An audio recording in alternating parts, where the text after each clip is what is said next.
Assalamualaikum warahmatullahi wabarakatuh. Saya Salsabila Mediani Putri dari kelas 4B dengan NIM 444190032.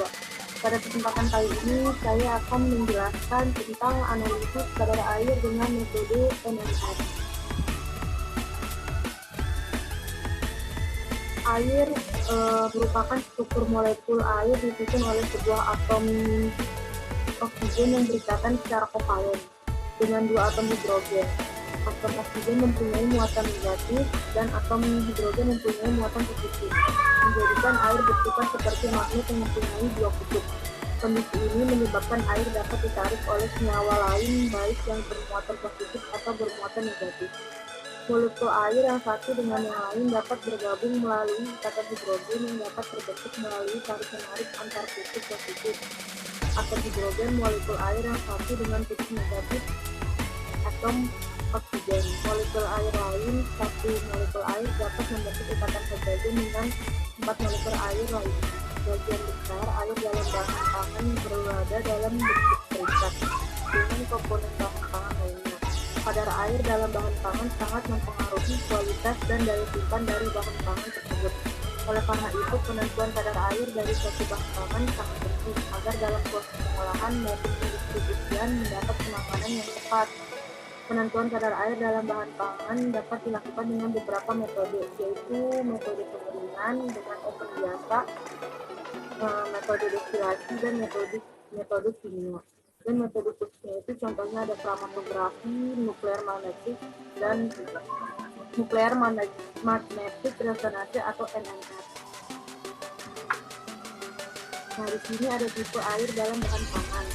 Yang pertama itu ada air monolayer atau lapisan tunggal. Air yang terikat dalam bahan pangan secara kimia, ikatan hidrogen atau ikatan ionic dengan komponen bahan pangan seperti karbohidrat, protein, oksigen. Air tipe ini sulit dihilangkan pada proses pengeringan, sulit melepaskan ikatan dan kesukaan. Yang kedua, air multilayer atau lapisan banyak. Air multilayer tipe ini lebih mudah dihilangkan dengan penguapan atau pengeringan dibandingkan monolayer. Air bebas, air yang terikat secara fisik dalam bentuk komponen bahan pangan. Air tipe ini sangat mudah dikeluarkan dengan proses pengeringan. Adanya air bebas pada bahan pangan memunculkan istilah AW atau aktivitas air, yaitu jumlah air bebas yang dapat memfasilitasi pertumbuhan mikroba dan reaksi kimia yang mengakibatkan penurunan mutu bahan pangan. Lalu di sini ada analisis kadar air metode NMR. Kadar air merupakan banyaknya air yang terkandung dalam bahan pangan yang dinyatakan dalam persen. Kadar air dalam bahan pangan ikut menentukan kesegaran dan daya awet bahan pangan tersebut. Kadar air juga menentukan karakteristik bahan pangan karena air dapat mempengaruhi tekstur, penampakan, dan cita rasa pada bahan pangan. Tingginya kadar air pada bahan pangan dapat menyebabkan bakteri, kapang, dan hangit dengan mudah untuk berkembang biak sehingga mengakibatkan perubahan pada bahan pangan tersebut. Nah, semua bahan pangan ini mengandung air, tetapi untuk kandungan airnya tersebut berbeda-beda, ada yang memiliki kandungan air yang tinggi dan juga rendah.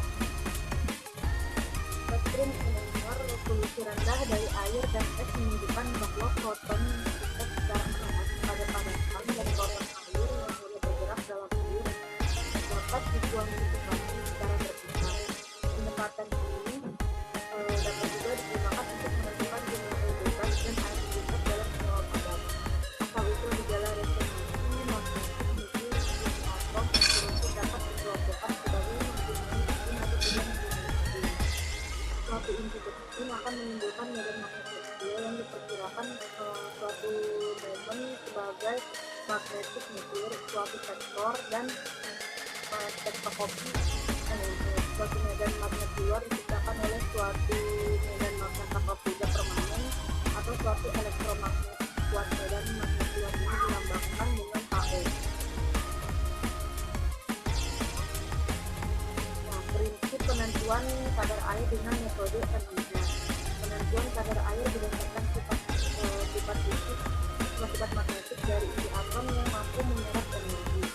Dengan kondisi yang terkendali, absorpsi energi dapat merupakan indeks dan kondisinya. Energi yang diserap inti atom ini adalah atom hidrogen oleh molekul air dapat merupakan suatu ukuran dari banyaknya yang dikandung oleh bahan tersebut. Diperlukan kurva standar untuk menggambarkan antara banyaknya energi yang diserap dengan kandungan air. Penentuan kadar air dengan dasar adalah pengukuran intensitas dingin. Ini masih ada prinsipnya, yaitu penggunaan sifat magnetik dari inti atom yang mampu mengambil energi yang diabsorpsi oleh inti atom hidrogen dari molekul air merupakan suatu ukuran dari banyaknya air yang dikandung oleh bahan tersebut. Untuk ini harus dibuat kurva kalibrasi, kecepatan dan kecepatan penempatan air dalam bahan yang diproduksi dan komposisi dari bahan tersebut. Nah, di sini ada pengukuran pengencer dengan waktu relaksasi. Dari pengukuran waktu relaksasi, prinsip dapat digunakan untuk mengukur karakteristik air tertentu seperti mobilitas air, distribusi air, kecepatan air, dan kapasitas penempatan air. Informasi yang didapat dari waktu relaksasi ada 4, yaitu informasi air terikat, yang kedua informasi air terikat lemak dan dalam makanan, yang ketiga aktivitas air, yang keempat ada mobilisasi air. Hubungan waktu relaksasi dengan aktivitas air adalah semakin lama waktu relaksasi pada menit, maka semakin besar pula perbedaan jumlahnya, maupun semakin besar pula kadar air terkumpul, semakin besar kadar air pada satu, maka aktivitas tersebut semakin besar. Nah, di sini ada metode air, metode NMR, metode spektroskopi NMR didasarkan pada sifat-sifat tersebut dari atom-atom hidrogen dalam molekul air. Perputaran atom hidrogen dalam molekul air yang berbeda dengan perputaran atom hidrogen dalam molekul air dapat diidentifikasi, yang selanjutnya dapat dijadikan sebagai parameter pengukuran kadar air. Itu dijelaskan juga, dimasukkan juga tentang prosedur analisis kadar air dengan metode NMR. Yang pertama itu sampel ditimbang, yang kedua lalu ditambahkan larut NMR. Larut NMR ini banyak jenisnya, salah satunya itu ada aseton, kloroform, air. Syarat untuk larut NMR tersebut tidak mengandung proton.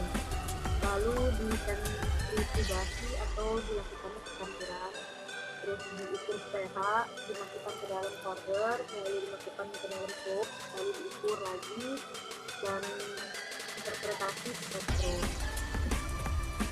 Ini ada instrumentasi spektroskopi proton nuklear resonansi atau NMR. Tabung kaca berbentuk silindris berisi sampel yang dilarutkan dalam pelarut tanpa proton, ditambahkan dengan TMS sebagai standar internal. Sebagai tabung sampel ditempatkan di antara dua kutub magnet, kemudian diputar agar semua bagian sampel dipengaruhi oleh medan magnet supaya homogen. Pada celah magnet terdapat kumparan dengan generator frekuensi 60 MHz dengan HO yaitu 14.100 volt, atau alat terbaru 100 MHz dengan HO yaitu 51.480 volt.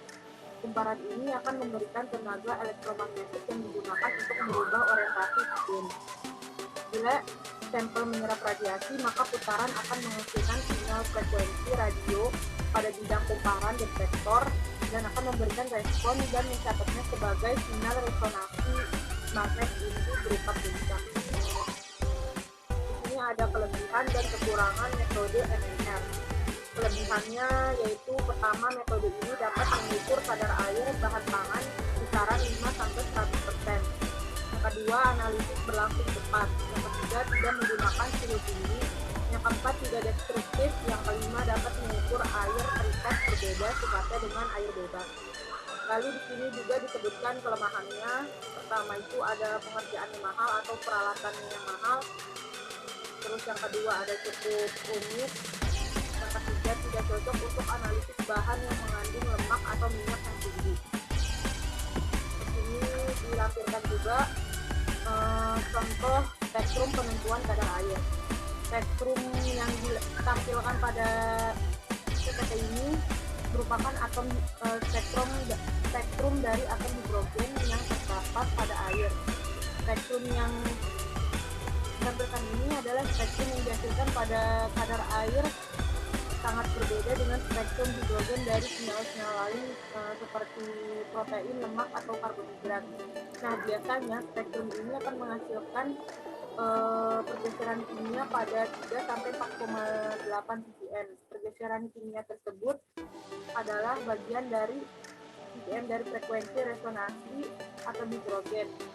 Di sini sebenarnya spektrum hidrogen pada air sangat kecil, tetapi di sini kami melakukan zoom terhadap spektrum yang dihasilkan atom hidrogen sehingga kita bisa melihatnya dengan jelas.